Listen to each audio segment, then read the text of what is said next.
It's just, he's on. Yeah, it started. Okay. We'll circle back. Okay, we'll circle back to that. Put a pin in it, Jason.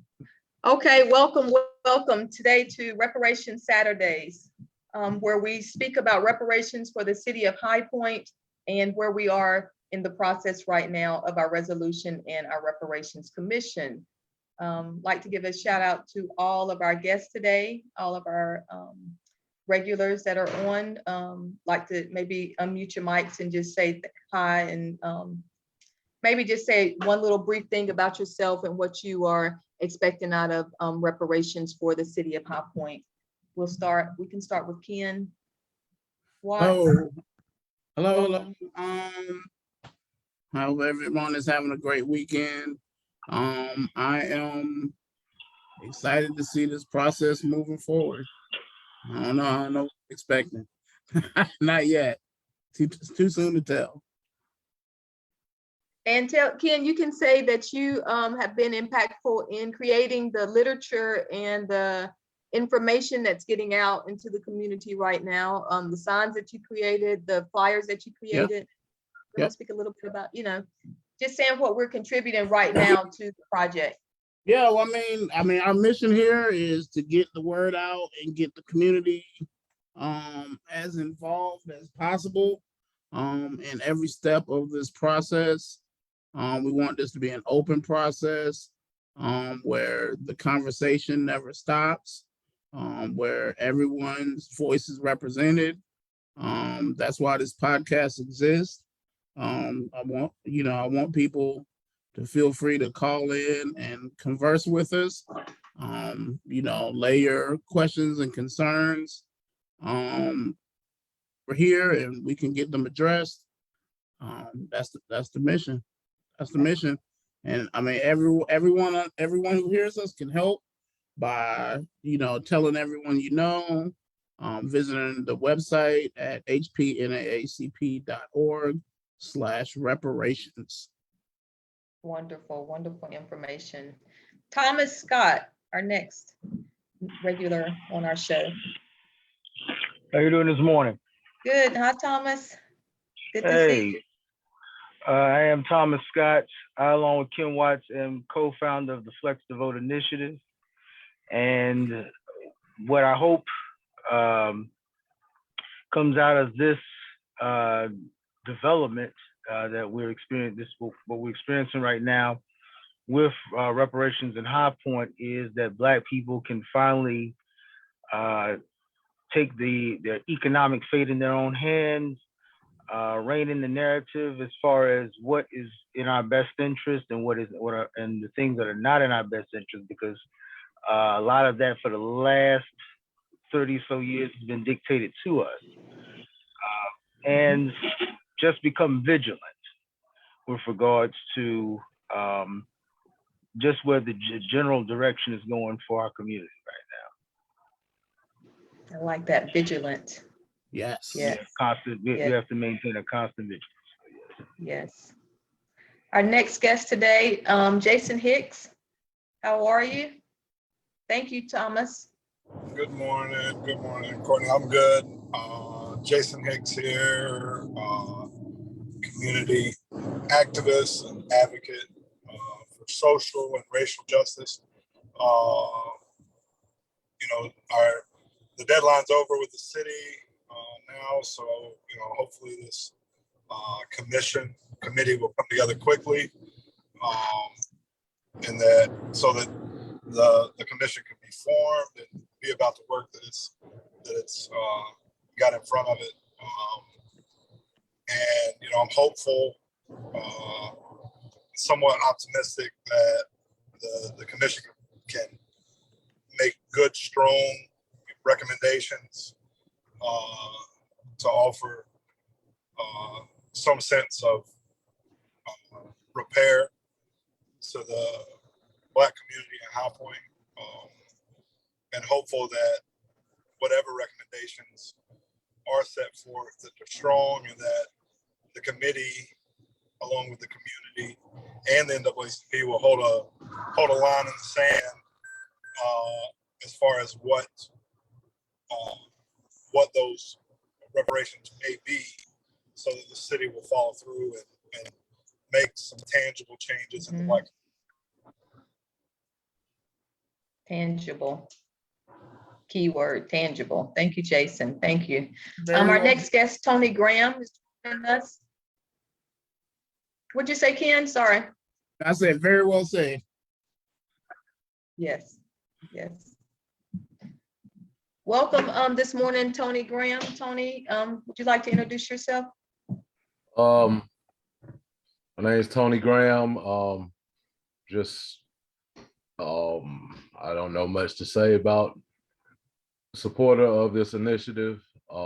Definitely looking forward to the outcome, the selection process, and the people who put their applications in.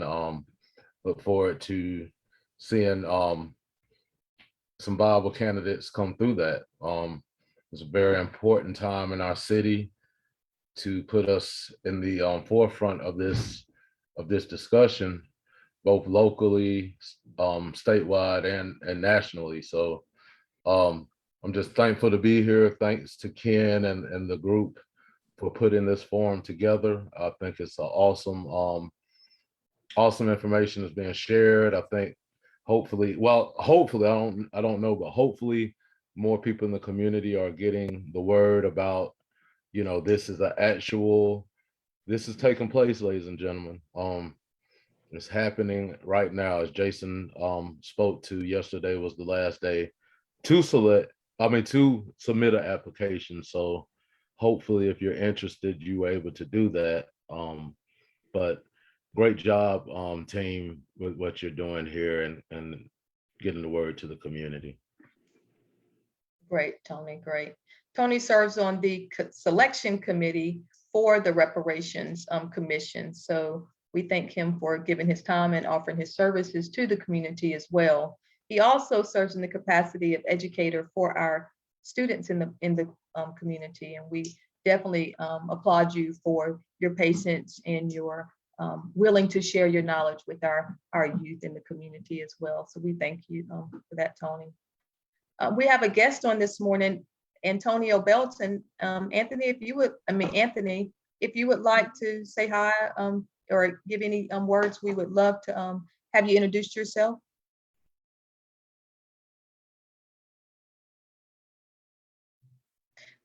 Anthony says, hello, glad to be here. Glad to see momentum. Hope that we can get some national, let's see. National traction.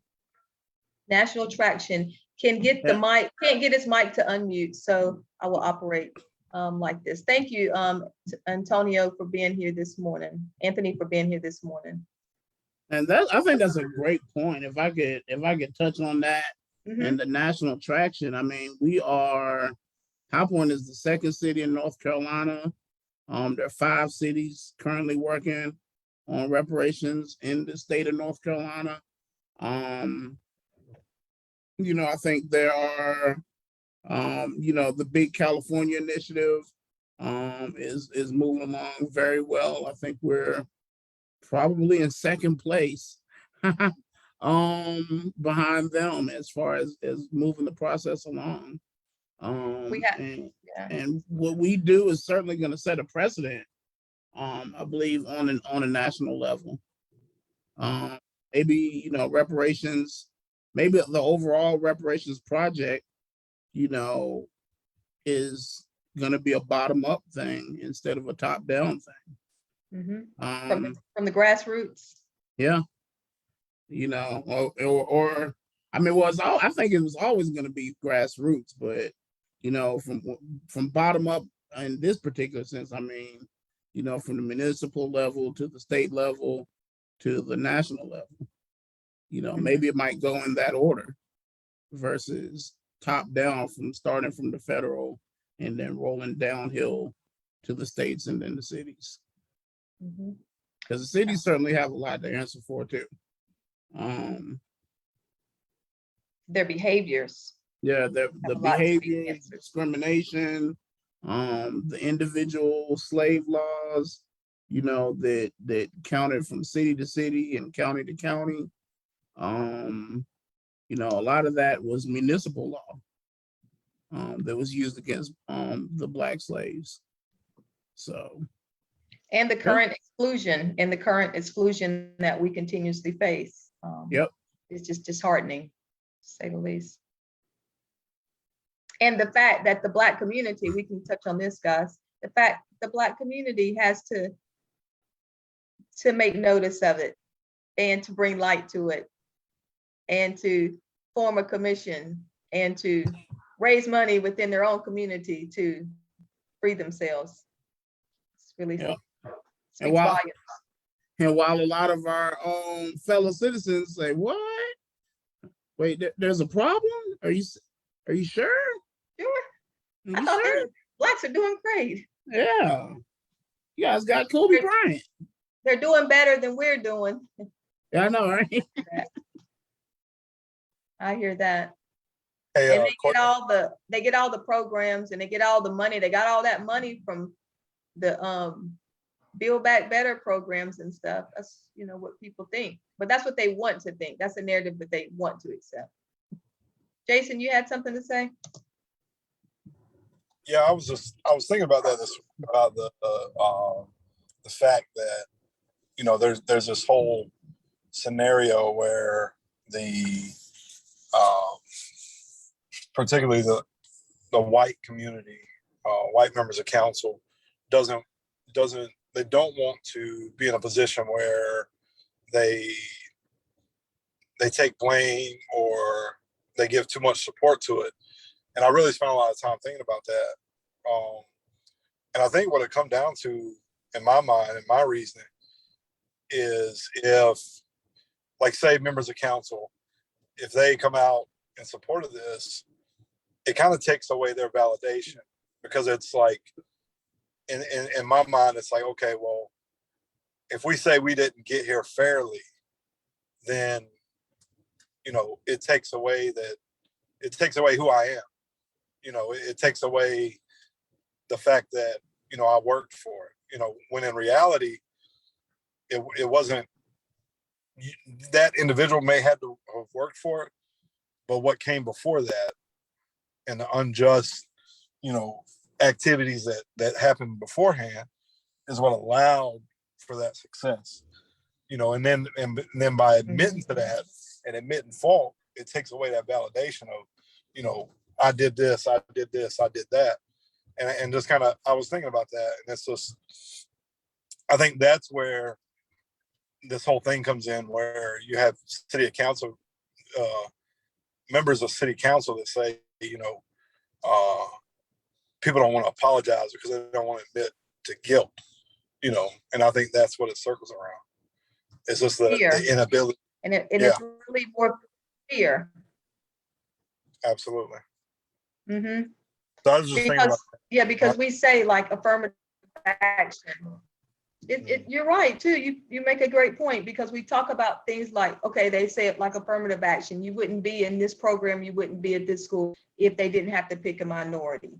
Well, in actuality, it might be topsy-turvy. You might not be here if it wasn't for the privilege that the skin color benefits in our world. So yeah, you may not have a white city council if it was just about skill base, but being that the privilege sits and is present, then you make a great point with that, Jason. So anyone else have any comments about that? That was a really good one. Yeah, no, we love saying in America that you play the hand you're dealt, but you know, the dealer is cheating. Mm-hmm. So, The dealer is cheating. yeah. And we caught the cheater. And we caught him. Red-handed. I was red-handed. And now it's up to us to continue to get out to our community and to spread the word. So how can we, as a group here, continue, because again, I was talking to our president of the NAACP. Thank you again. The sponsorship today is by the NAACP, our local High Point branch, and Flex DeVoe. We are thankful for the sponsorship and to have the platform to be able to speak to our community today. But circling back on that, our president, James Adams, was out this week at a restaurant, and just thought just to start asking people, what do they think about reparations? Do they know of reparations? Did they know about it in the city of High Point? And he said maybe 3 of the 5 people that he stopped had not even heard that we were even having a commission being formed to study reparations, not even heard that Blacks in High Point have been dehumanized or separated or unjustly treated, shall I say. So these are things that we have to continue to get out to the community. So Ken and I spoke, I don't know if it was Ken, I speak to so many people, but we spoke about, no, it was the president of the NAACP, Mr. James. We spoke about getting the sororities, fraternities involved. That is what the Divine Nine say they do, is community activist work, get out in the community. So we're going to get them to, we're going to see if we can partner with them. Partner meaning Black people unite, join together for one common cause of the freedom of ourselves in this society that we are a part of. And to be able to get out and knock on doors, flood the community, and not just flood the Black community, number one, because our people need to be informed of what's going on in the city of High Point and how we can impact through our voices, through our stories. We talked about having story time for our Black community, a way to, it's a truth and reconciliation time that we will be setting up in the near future. Hopefully we can touch bases on that a little bit, maybe at the end of our conversation today, of how we need to continue to plan as a group and execute that. Because the truth and reconciliation, the truth, it frees people and it gets people to be able to look at High Point as a national level, as Anthony spoke about earlier, get it out there nationally, national folks' views on High Point, to see how the Black citizens of High Point are truly being treated. And I think that would be a wonderful thing, through people being able to tell their stories to the world about their unjust treatments and things in High Point, just about being Black, just about being in the skin in High Point. Anthony had something in the chat here. Let me pull that up. We need a monolithic marketing campaign, commercials, radios, ads, TV ads, to say we need to be on the same page. Just because we are a melanated Black group striving to move forward with all of our inequalities. Yes, one common thread that holds us all together, not religion, not income base, not social base, none of those things. The common thread is our skin color. It brings us together as one. Our pain, our unwiped tears, those things bring us together as one group. And yes, we definitely need a monolithic campaign that speaks volumes to our uniting, because that's one thing that the white community is not banking on. They are not banking on us to unite. Now, that weapon is a weapon that we don't even need a gun. For us to unite is more powerful than anything we can possibly do. I think there are power in numbers. I agree. Wholeheartedly. And we have actually, pursued some marketing measures, but this stuff takes money. We got to raise the money to, get the word out through, radio, TV, commercial, stuff like that. It takes financial wherewithal to make those things happen. But, what we all have is a mouth. Mm-hmm. So for right now, we got to get started somewhere, and tell your neighbor, tell your friend, go to the website, call into the podcast. We want to hear from you. Anybody that has, connections, we need to hear from you, where we can get, avenues of media, Black media, where we can get the word out more. It doesn't need to be just our voices here. It needs to be everybody, the whole community represented. Mm-hmm. I wholeheartedly agree. How about we challenge ourselves again in this platform, what we do we come up with ideas, guys, and we brainstorm on here. We talk as a circle, as a community, and again, we brainstorm. So these are things that we talk about now and we take action for, or we strive to take action to make these things happen that we talk about. So this is an open panel. All are welcome. We would love the community to call in to be able to share with us ideas, ways that we may not be thinking about. This is a well-oiled systematic machine that has oppressed us for so long. So we have to be very strategic in our plan and be able to really be able to be strategic and play this game at another level. This is chess, guys, not checkers. And we really, really, really have to keep our eyes open and to see things, because it isn't racism, and systemic racism is invisible. It is in the veins and the roots of everything that we encounter on our day-to-day operations and lives. It is in our minds, which is very dangerous. Whether we believe it or not, we have been systemically oppressed within our own minds. The DNA that runs through us has been reprogrammed. The language that we speak is not our language. The ways that we conduct ourselves, our behaviors, are not our behaviors of our ancestors. So what we strive to do on this open platform is to brainstorm and to be able to share ways, to be able to find ways, points of entry that free us.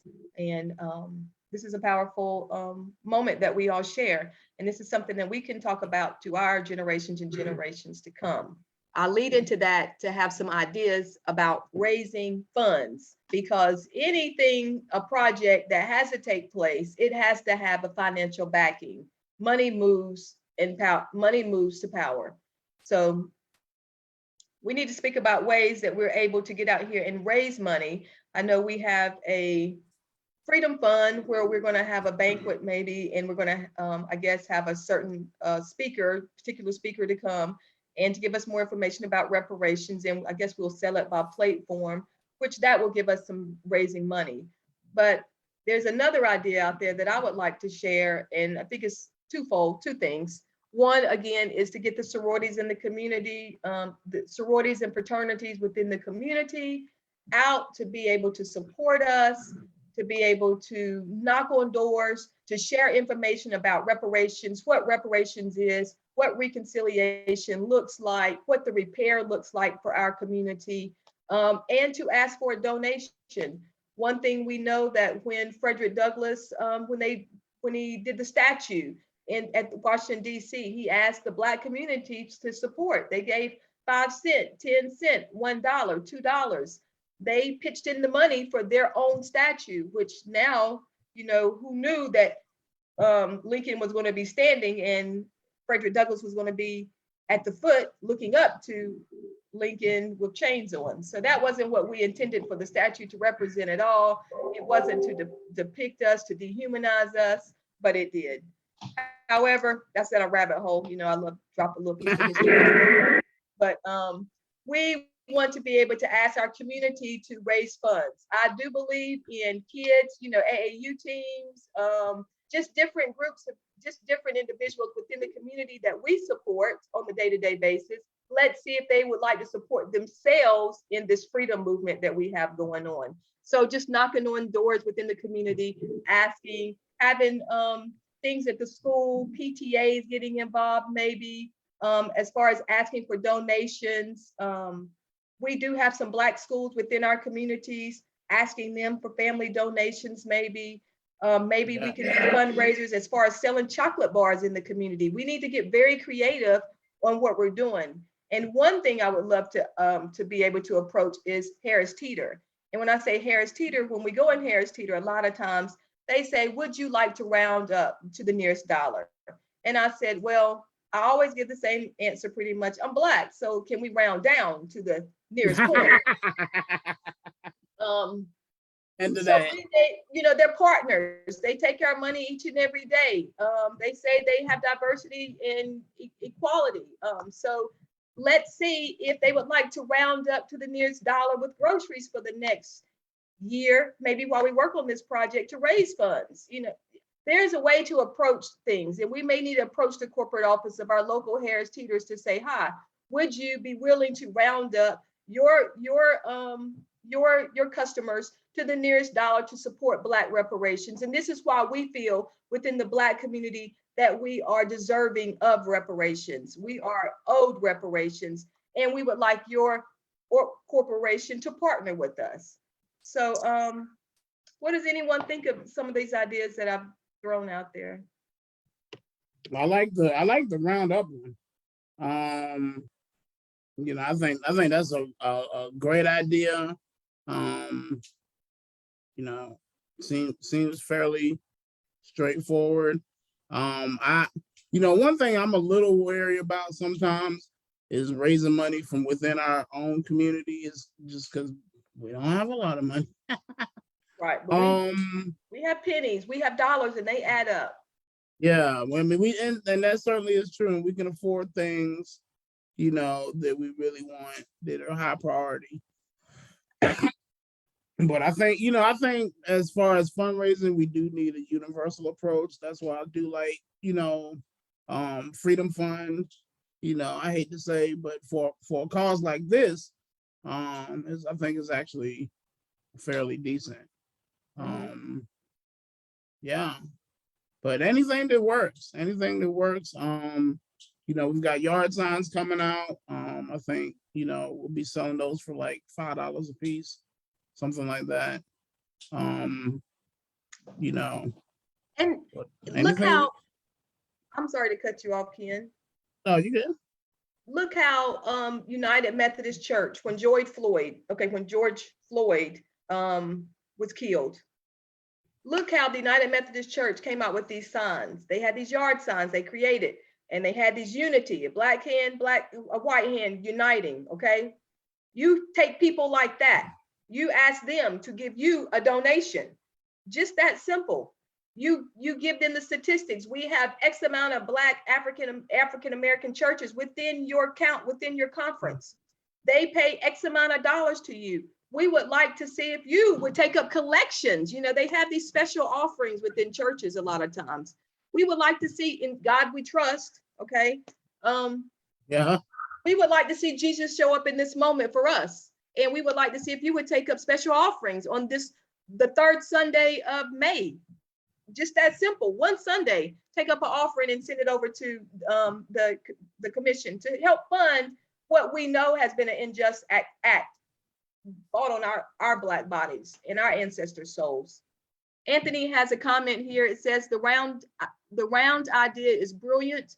We on this podcast now can fund this. How much will it cost to buy radio time to direct traffic to this Saturday podcast? That is a great question, and we need to form a budget, and Ken may be able to speak more on what would it cost, because how do we get more people to hear this podcast that we're doing, and to get more involved in our reparations movement in High Point, making it a more national footprint? Yeah. Well, I mean, radio time is especially difficult. Because they're Talked about that. I don't know. They're racist. I was gonna say I won't get into it all the way. But they're as we racist. know, They don't want to spread the word. I'll say it. They're racist. They don't want to spread the word. They don't want to assist in helping the community that supports them. Okay. Yes. They want to pop off hose tricks and drugs and all this stuff in our community and sell all this trash music, but they don't want to say Black people have unjustly been treated and they deserve better. And yep. Bingo. I said it. We have attempted to work with, we have 2 prominent Black stations, where 90+%, especially one, QMG, 98% of their audience is Black, but they won't talk about Black issues. Follow the money. Who are they owned by? And that's what we need to talk about. Exactly. Follow the money. And 100% of that money is going into white hands. And the same thing, 102 Jams is owned by the exact same company, literally. Okay. And they operate by the exact same rules. So, And there's a literal list of things that they're allowed to talk about and not allowed to talk about. Reparations is in the not category. So free and blacks is not reparations. The definition of reparations is repair. A resolution. yes, it Repair? is. Okay, so we're It not is. saying that we want to kill the white boy. I mean, that's not what we're on the radio talking about. We're not saying that we want to punish the sinner. We're not saying that. We're saying that we want to be fairly, equitably be involved in this society. We want to. That is not allowed to be discussed. That is horrible. So do. That is horrible. And that's why we should speak on things like this, because we shouldn't support these individuals just because they have black mouths speaking on these radio stations. We relate to these individuals. This is wrong. We should not support them. We should not support things that are going to free us. And that's why this podcast is so important, because we have real topics and real issues, and we get to the bottom of them. And we're unapologetically black on this station, and we speak the truth to power. Yeah, there you go. But to answer Anthony's questions, yeah, so ads are 500 to 1,500 per rotation. So you're looking at maybe about a week to 2 weeks. Like 1,500 probably get you like 2 weeks of medium rotation. 1 week of heavy rotation. And they do packages, stuff like that, but we certainly aren't getting any kind of discount or any kind of help from that avenue. Where's the black station?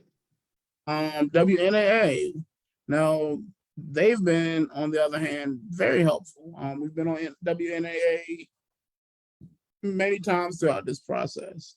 What's WNAA? What channel is that like? Is that a radio? Pride. Oh, Aggie Pride. Okay. Yes, that is the A&T radio station. So we could contact. This is a thought, guys. Most universities have a radio station. How about we contact our black colleges and contact the radio stations and see how we can connect the two dots. Can I speak to a second? Yes. Yeah. So maybe 2 or 3 weeks ago, Rob and someone else, Ken, help me out, was on WNAA. 90.1, by the way, on your radio dial. Cheap plug. Thank you. Yes. They were on to speak about reparations. I mentioned last week that it would be great to get that recording and maybe put it on the website. So Ken, if you can contact them or get Rob, because obviously somebody knows somebody to contact, because we were on the radio a few weeks back.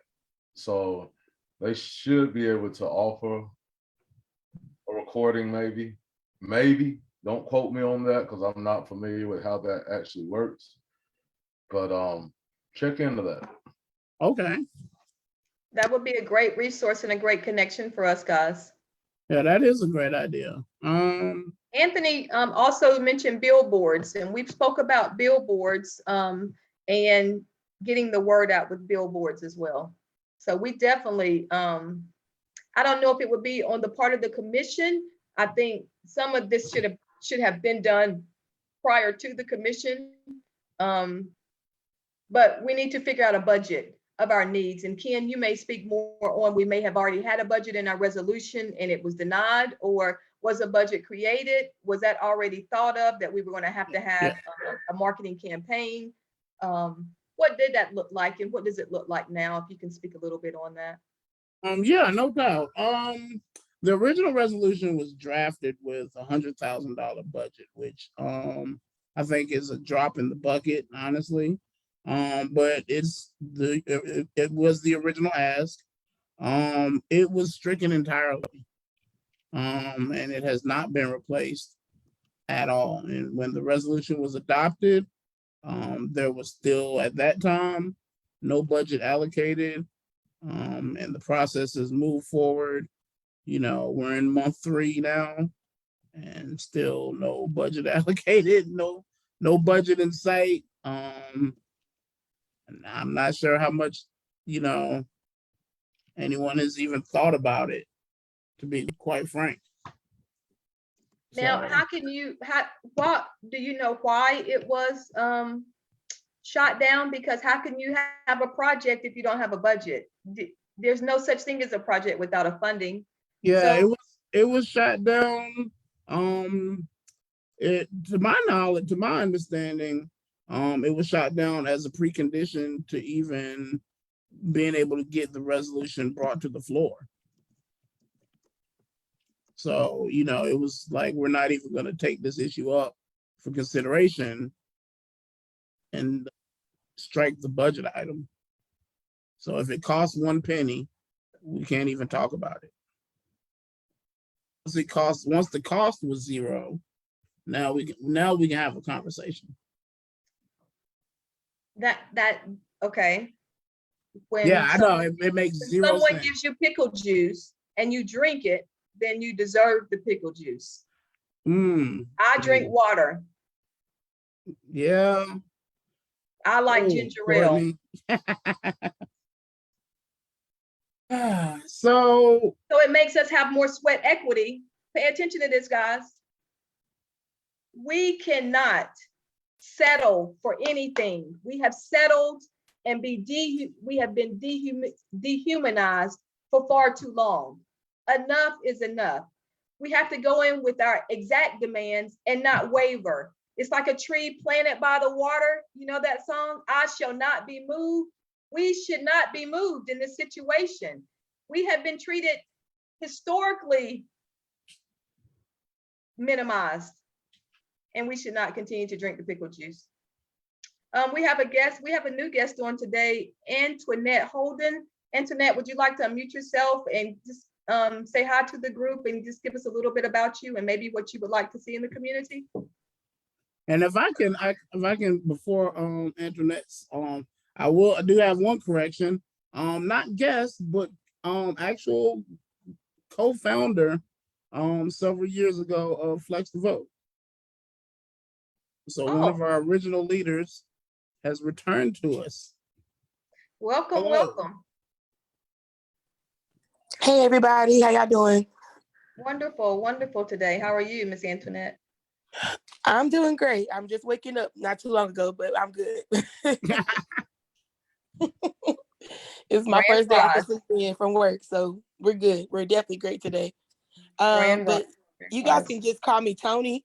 I know it says Antoinette on there, but I go by Tony. I'm very casual when it comes to my name. I'm not very formal like that. I'm originally from Atlanta. I've been in Greensboro since 2001. And I've been involved in activism here and as well as in Charlotte and Raleigh for the last 7 years. What I would like to see is some type of comprehensive plan that will not only offer the community something, but also give the children and the youth in particular, which is my area, something to do other than be in the streets. And I believe it was yesterday, somebody just got killed right in front of Randleman. So I just want to have some type of comprehensive plan that can contain that and control that, and give these children an outlet so that they don't have to resort to violence, and as well as also give them not just the whole like a recreational center, because I feel like that's counterproductive, because it's almost like yeah, like I don't have a problem with recreation centers. I just think that we use that as a catalyst to just like have our kids have somewhere to go versus actually giving them real education and actually, you know, having them have real programs like, for example, in California, Nipsey Hussle, before he passed, was starting a comprehensive STEM program for kids. So I think if we had something like that in our community, that would definitely help as far as reducing the violence around here. Because I mean, if you get kids not only something productive to do, but you also give them something that they can use in the future and they can utilize outside of school, because what they're learning in school, they can barely utilize outside of real life. So if we can give them those type of tools and we had the funding to back that up, I think that is what I would personally like to see in our community. Teach them how to fish. You're saying teach them how to fish. Absolutely. And they will never be hungry. Absolutely. And people who look forward to the future aren't violent.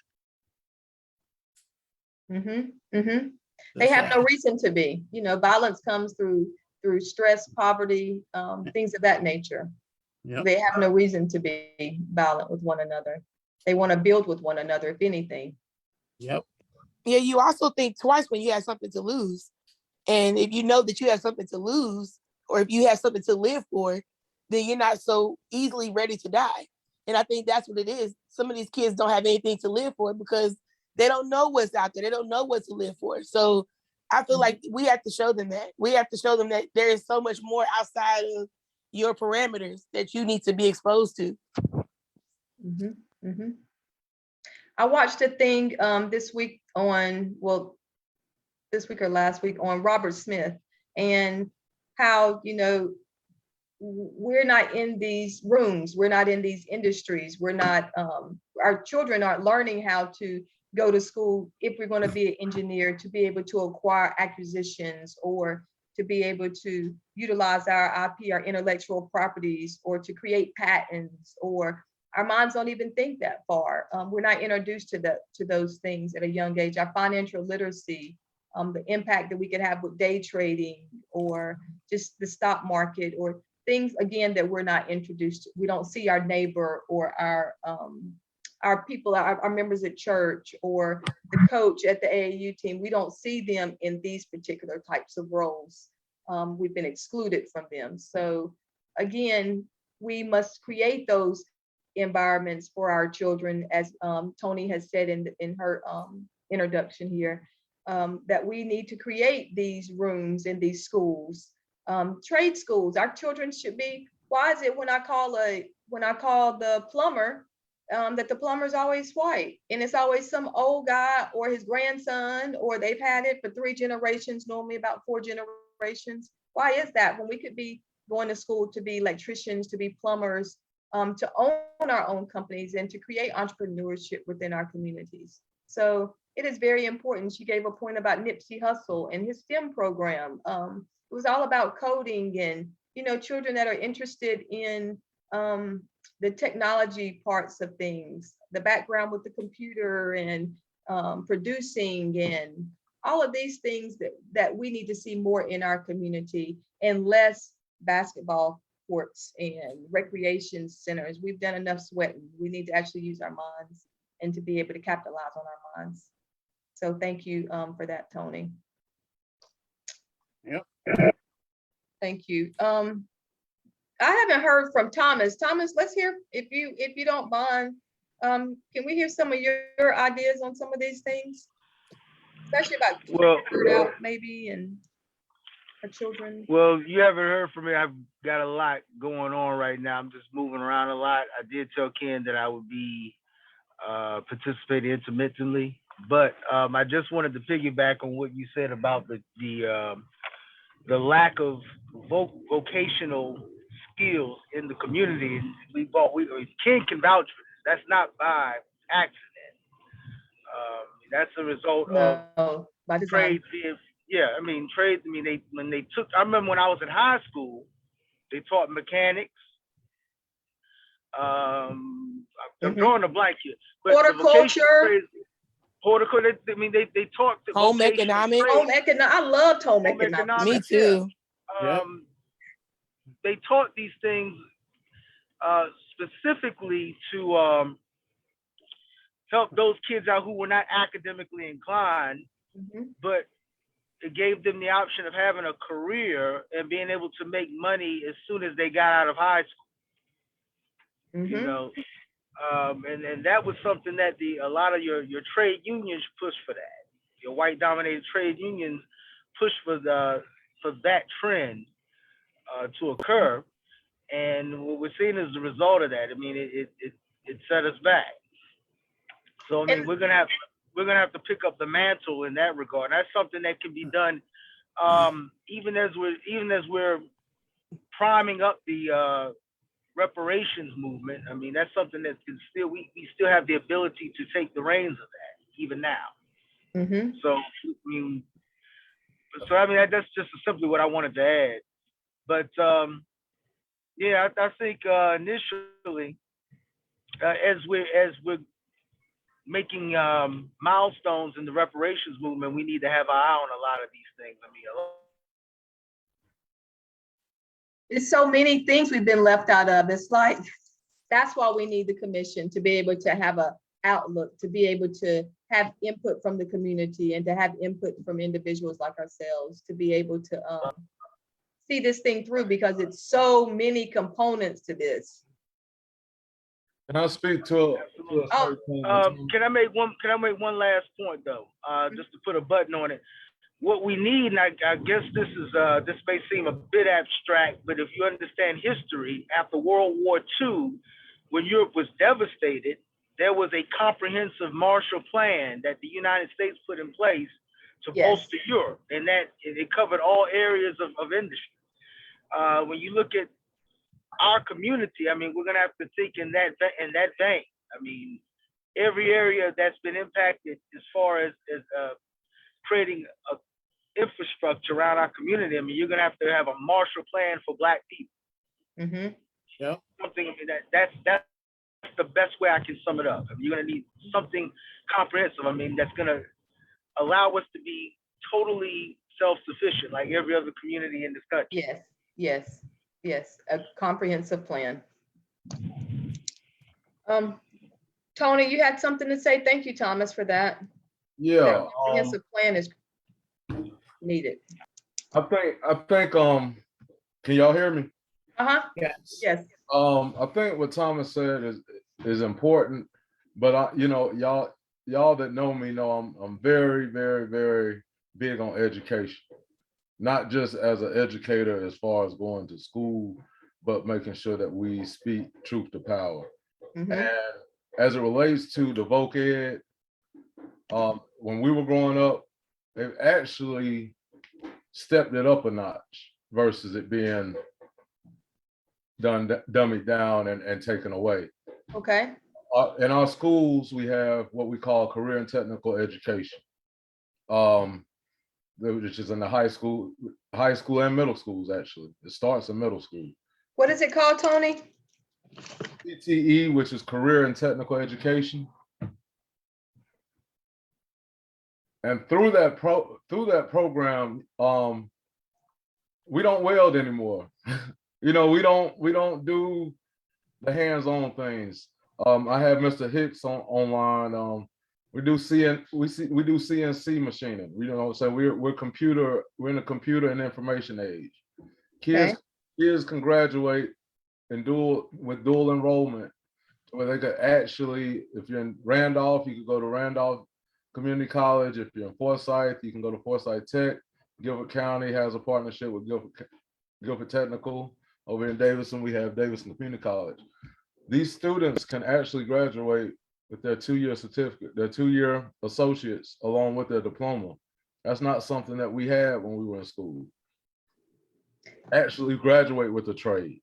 Now, hold on. Let me ask this question before you keep going. Can they still be in regular high school and then take these courses too? They are in regular high school and take these courses. And it's free.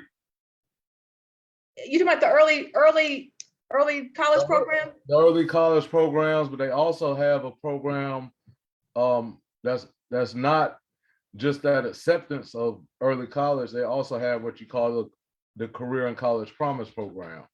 That is governed by, you can go to your local community college and they have an administrator that can get your student enrolled in that. So we have the biggest thing about the education is sharing the information. Mm-hmm. Yeah, I was just about to say that. You have to be informed. So there are things out here that we have that replace voc ed. They have internships. You have the Guilford County Apprenticeship Program. You have the DDAC over here in Davidson County. There's a lot of things that's going on, but you have to inform yourself, and we have to get the word out to the community. It's vital. We can't say that it's not because we don't know. We have to share the knowledge. We have to share. Okay, so this is one thing we need to do is remember we talk about this, and Dr. Claude Alexander talks about this to us as well. We have to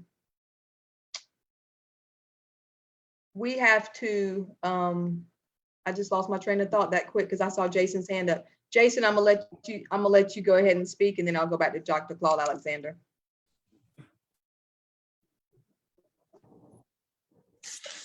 Yeah, I was just gonna say real quick. Behavior, that was it. There's so much focus, or at least my knowledge says there's so much focus on going to a 4-year university,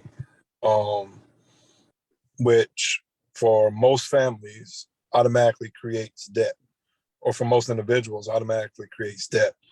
And there's not, in my opinion, there's not enough attention brought to the fact that just this year, or actually it started in 2020, but it's really gaining attention now, that almost every graduate from a North Carolina high school can go to community college free in 2022, based on emergency funding, education funding that was passed through North Carolina legislation. That's great. And a lot of people don't know that. And there are so many opportunities going through community college where you can make more, you can build a career based on a 2-year degree, or if nothing else, you can get 2 years of college behind you at no cost or next to minimal cost. And there's the other thing that I wanted to speak on as far as the children and the kids go. I'm 33. When I was coming through high school, middle school, high school, there was such an emphasis on sports, and there's still an emphasis on sports. But the unfortunate thing is, not all kids are going to play sports. Not all kids are going to be interested in STEM. And I think it's, as adults, it should be, we should bear the responsibility of going to where the kids are and meeting them where they are, and providing opportunities and building opportunities around their interests to create other opportunities. There's always talks about, rec centers, as Miss Holden brought up, but the reality is, that rec center is not always going to be there. And then beyond that, there's all this conversation around STEM, which I think is great, but everyone's not going to be interested in STEM. Everyone's not going to maybe not have the interest or the mindset to wrap around STEM. Break down what STEM abbreviates for. Science, technology. Tell them what STEM is, because maybe some of our viewers don't know what that abbreviation means. That STEM is science, technology, engineering, and mathematics. And if you look at all that, I mean, that covers a lot of things. And I've got a daughter in middle school. In elementary school, STEM was fun. They was doing like little experiments and projects. And she still likes it now that she's in middle school. But, she has other passions and other interests outside of that. And it's important that, we encapsulate those things and push, give other opportunities outside of just sports for children, and specifically for Black children. It's not enough to say, to promote false promises of professional athleticism, because those are lottery chances. I think it's important that we encourage people to get into vocational trades. Everyone does not have to go to a 4-year school. And then, you know, me and Ken has had this conversation. I think that there's somewhat of a disservice in what went on with all the remote learning. You know, I think it was necessary because of COVID. I'm not saying that, but I think there's a disservice in handing a child a Chromebook, which is not a computer, and then, you know, then a child, you know, get to later on in life and get behind a computer and be lost because essentially they went through middle school or maybe even high school on what is essentially a tablet, you know, because a Chromebook is not a computer. A computer has all these other abilities that Chromebook will never have. So there's just a lot there to unpack, but I think that we could do a lot. Me personally, I'm cautious on using the word programs and education when it comes to reparations because it needs to be so much more than that. We got to talk about programs. Remember, we talked about that last time because that's really what the form is going to be. That is what the United States government does their best when it comes to collecting data, separating individuals, and giving them their due. That's a great point Jason made, though. I want to just speak to that just for a second because there are already programs out here. You see what I'm saying? It has to be specific. There are hundreds of underutilized programs out here. You see what I'm saying? That like we just said, that we, you know, because we don't know, we haven't been told about them. We're not privy to the information, so they go underserved and underutilized. The Chromebook thing, I just, it's funny that he said that because I had to educate myself to a Chromebook because I'm used to using a PC or a laptop. You know what I'm saying? I had to educate myself on how to use Chrome applications versus using Microsoft applications. You know, it's serious. It's very, the Chromebooks are toxic. And just another point to the CTE is that they also have certification programs that don't require 2-year degrees. You can graduate high school with a, you know, not to get away from the STEM situation, and I'll speak one more thing about the STEM, but you could get a certification in cybersecurity without doing any college. You see what I'm saying? And those jobs pay $60,000, $70,000 for these high school students coming out, 18-year-old making that much. I want to put in one other letter to the STEM that is not talked about a lot is the STEAM. And they put the A in between the E and the M to bring the arts back. You know, you actually have an art component. And a lot of the technology, you got graphic arts, visual arts, you know, Ken can speak to some of that stuff, maybe Thomas as well, as far as other careers. I'm an advocate for the careers. Like if a student wants to do barbering, for example, if your local community college has barbering, I'm gonna advocate for that child to get in their barber school while he's in high school because it's at your community college. You see what I'm saying?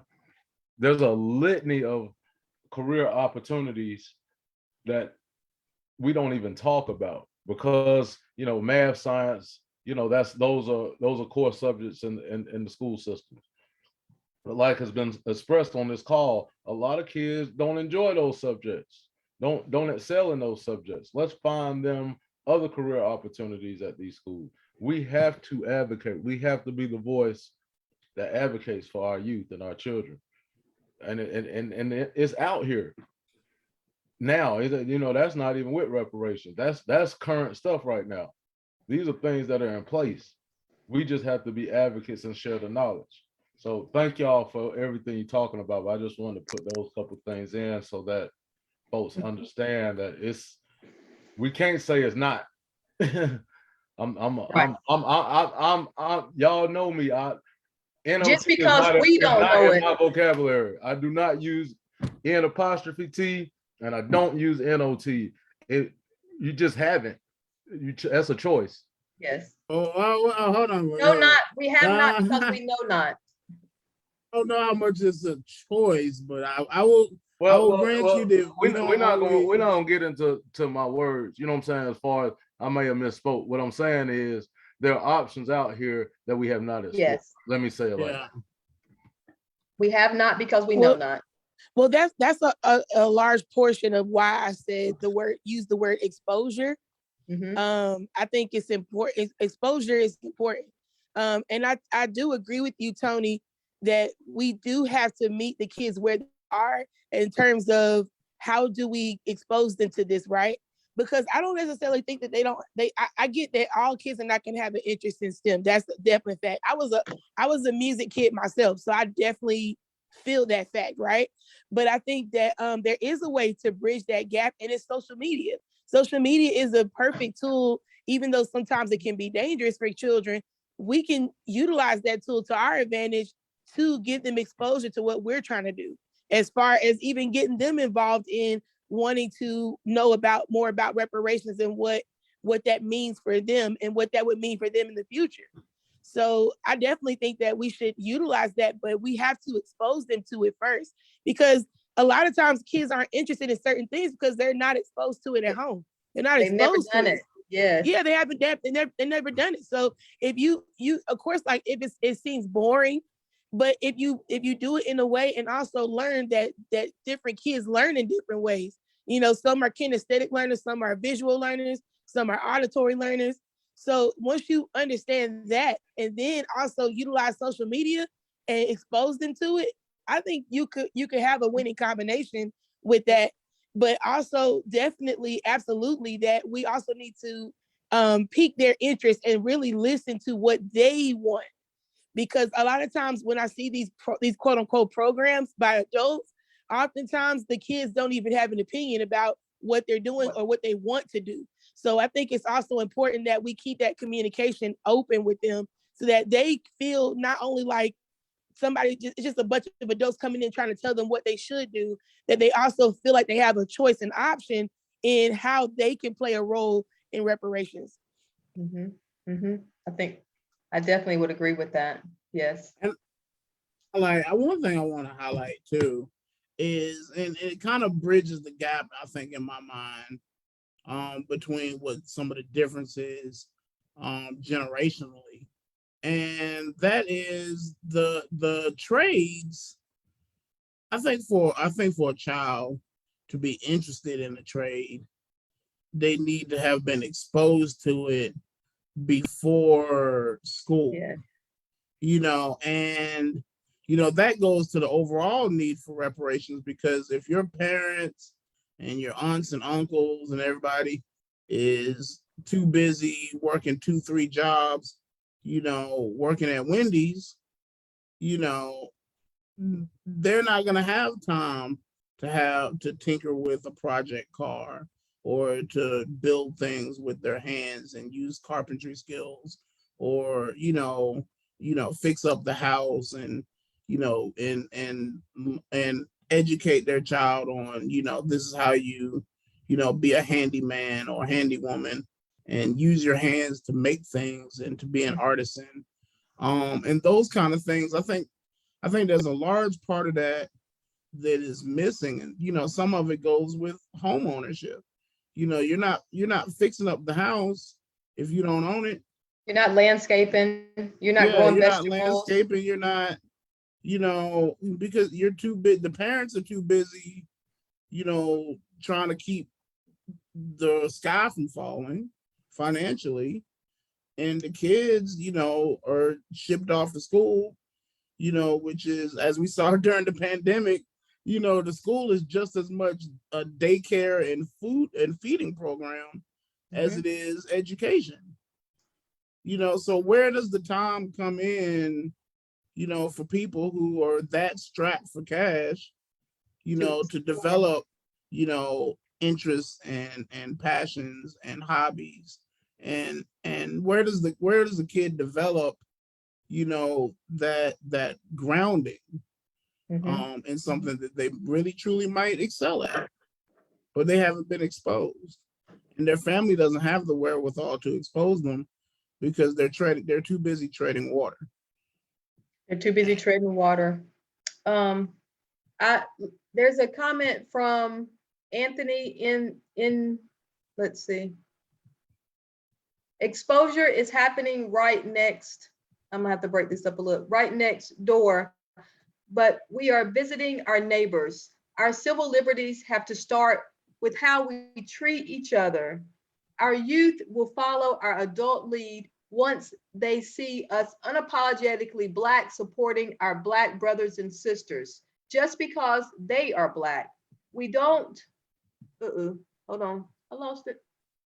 Anybody can pick up where I saw it? I missed it. We don't we don't know our neighbors, and we don't support their businesses, and yes. we don't promote our elderly. Hold on. Wow. It's so long, I keep losing it. I lost it. Sorry, Anthony, we're botching this up. And we don't promote our elderly neighbors involved in discipline or educating our youth. Now, not all elderly understand how to be a leader, but the overall theme of unity among us has to be stronger, and that starts with what we do. That starts with what we do more than what we say. Reaching out starts next door. I want to piggyback on what Anthony just said. Those were great points. And it's about our behavior. And that's what I was saying with Dr. Claude Alexander. It's about our behavior. Anthony spoke about our elderly. You know, it's about not conducting ourselves as we've been taught, but conducting ourselves as we know how that we should behave. And as a Black community, like he said, knowing your Black neighbor, being able to be a part of the Black community, the behavior, we need to reprogram ourselves in the way we behave with one another. And one thing, when Tony was talking about the different programs and education pieces that are there that lie within our communities that we don't know about. So again, it's about the reprogramming we need to have Saturday sessions or something set up where Black families come to and they're educated, whether it's Department of Agriculture, USDA, telling Black people about all the programs that they offer, how to get a part of the program, and actually giving them a one-on-one mentor through the program. It's about the bank telling us about these programs, coming out to the community, speaking. And when I say coming out to the community, I mean being at a particular place and Black people coming to meet them at that place to learn more. It's about this career and technical education program that Tony spoke about, that all Black parents go to with their children. It's a session that we sit in and we learn more. It's about learning more about coding and all of these different things. It's about us creating the environment and the atmosphere that we can gain as much knowledge and information about these things that we don't know about. And that's how we can entwine ourselves into these particular rooms that we're not in. I want to say welcome Constance to the podcast today. Welcome. And I want to have Tony. I see Tony's hand up. I want to go back to Constance and see if she has anything to say, and we're going to wrap this up in the last 10 minutes. So whoever has something to add to our conversation today within the next 10 minutes, let's jump in.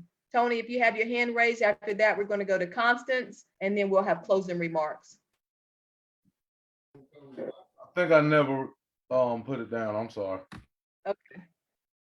Constance, do you have anything you want to talk about today or jump in from some of our conversation that we've had? Well, hey, everybody. First of all, I missed so much. Jeez. Did you have a good week being Black? What's that? Did you have a good week being Black? Ah. What was your experience? I did have a good week being Black. I really did. Let's see. Oh, well, I did beat the deadline. I got my application in for the One High Point Commission. I did it. And let's see. Honestly, I'm still doing a lot of networking and connecting those dots, like you were just talking about, Courtney. It's so important that we I mean, as I feel like the both need to happen simultaneously. We do need to get the reparations, and we need that repair, and we need to have that accountability in place so that, you know, society can actually flourish for everyone. But I feel like it's equally as important that we're doing that inner work within our community, because we cannot, from the perspective of actually, this is my community, you know, these are, you know, this is where my kids are growing up, and these are the relationships that, you know, are that they're going to flourish from. We need to invest in, you know, growing those bonds, you know, letting folks know that we're here, what we do. If there is a Black, you know, appliance dealer, then every Black person who deals with real estate, rentals, Airbnbs, homeowners, they need to know who the Black appliance dealer is. There you go. We need the home builder. Yeah, the plumbers, the HVAC, the electricians, everything Black. We need to know who they are and what they're doing, and that they're open for business. I just had an incredible conversation with a business owner by the name of Whitney Middlebrooks. She came out to our workshop that we held last Friday, and you know, we just discussed entrepreneurship, right? But I had a conversation with her because basically she is in the marketing space, and she hosts an annual, it's called the Black Lux Expo, and it's an all Black expo where Black vendors, they come out, they share their wares, they share their services. It's free, it's open to the public, it's held in High Point. So she's prepping for the event this September. And we, you know, we're having this conversation about how it's important that we have our things. And she asked me about NAACP. She said, well, how could I do this and NAACP is not there? And I said, exactly. But we need to make sure that these connections are there and they're strong and they're growing, because there are new people jumping out there doing something different every day. But we have to make sure that we know who's doing what. We need to make sure that word of mouth is spreading. And that's just an example of how I'm like constantly plugging in. Well, we're going after reparations, right? And not only that, but okay, well, what do you do? How can we do business? How can, we can continue to develop and grow? Because they're not going to do that for us. Even if we get a check, it's still going to be up to us to grow our community and to have those strong bonds and generate our own economy. So that's my spiel.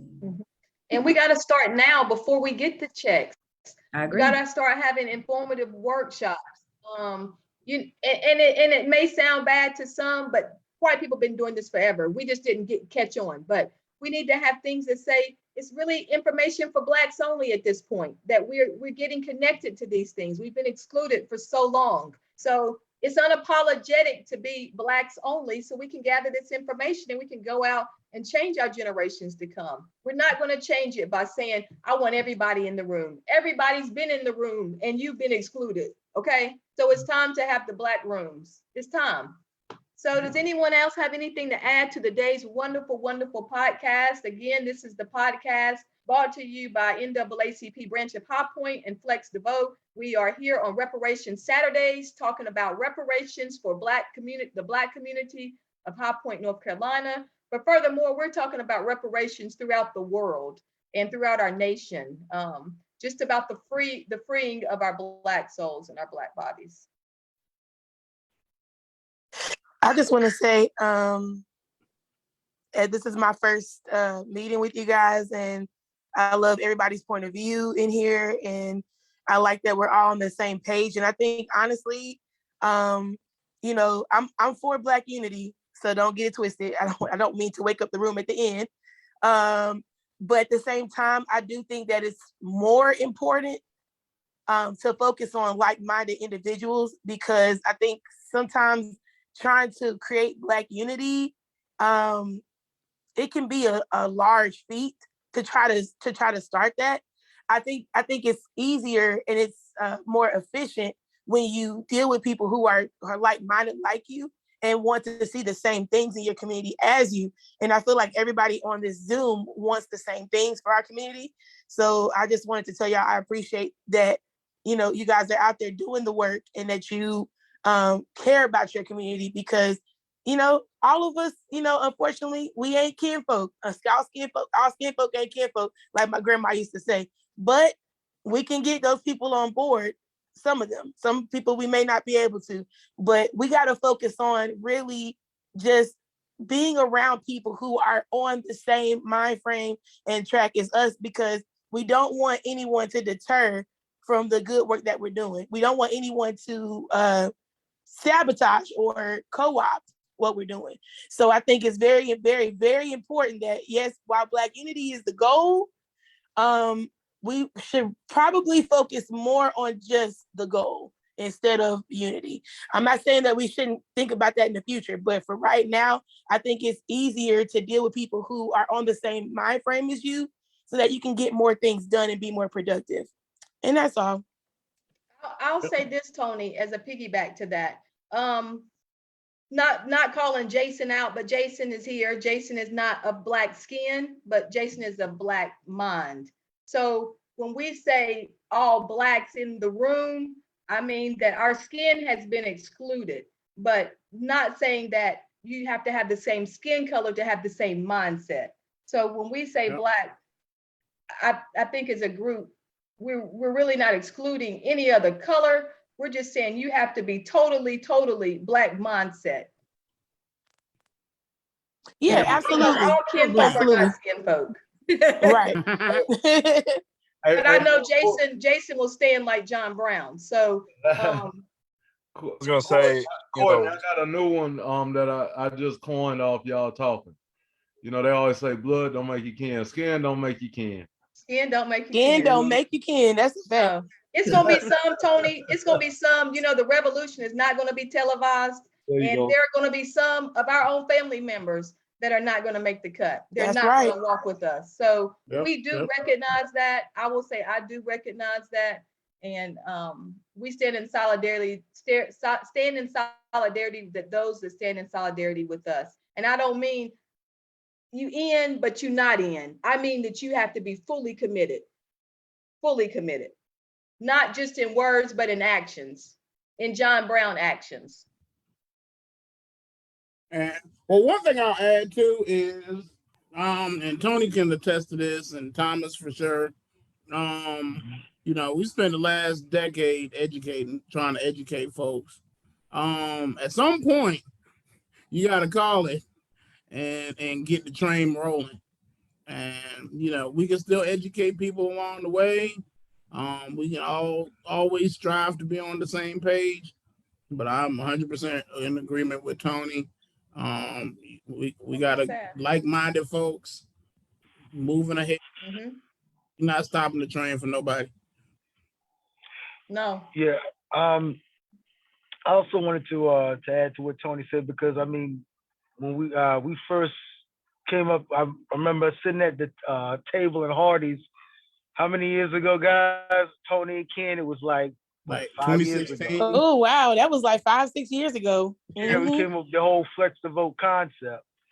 And one of the things that we agreed on is that it's not necessarily the masses that need to get on the same page, but it has to be a critical number of the group in question that have to be on the same page. I think I mentioned this in another podcast. In every revolution, there's always a critical number of people that are able to change the landscape. You can go back to the Bolshevik Revolution, the Haitian Revolution. Not every Russian took up arms against the Tsar. Not every Haitian took up arms against the French. You gotta, and I think we have to keep that in mind. There are gonna be a lot of people that they're gonna sit on the sidelines, and I think that's where they belong. I think the riders are right here, and if we can just build that number of people who are uncompromising Mhm. and speak the language that needs to be spoken as far as what we're demanding. I think that's what's going to move things. You even mentioned yourself that only 79, when Dr. King died, only 79, well, 79% of the community was not necessarily I on didn't board with support. him. Over And they 70% only got was on, not they only got on supportive. board with him. They only got on board with him when it became fashionable to do so.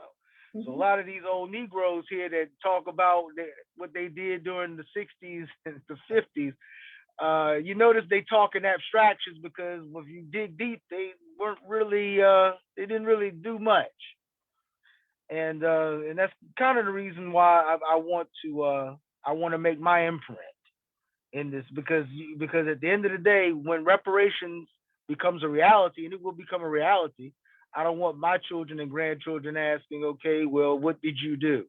What did you do, And I got, Baba? yeah, and I got to tell some lies. I want to be able to actually point to something substantive that I was able to contribute in making this happen, making this whole thing happen. So, Yep. Well, I think we've had wonderful conversation today, you all. I think we have moved the needle a step further. There's a lot of work for us to do. I congratulate the ones that applied for the High Point Commission. I hope that that it ends up to be a successful venture and that we're able to see major impactful results from it. So thank you all for agreeing to donate your time and your expertise to this cause. Again, we ask High Point residents to come on to our podcast on Saturdays to be a part of this wonderful conversation, to be a part of this, to be able to move our community to a new and upward motion. This is a movement, and this is a reparations for the Black community of High Point, North Carolina. So thank you to High Point NAACP again and Flex DeVoe for sponsoring our podcast. And we look forward to seeing you next Saturday, 10 a.m. for another wonderful conversation. Thank you all. Thank you. and welcome back, Tony, and welcome Anthony Belton. Yes, welcome. Thank you so much for coming on today. We Thank really you. enjoyed your input. Take care, guys.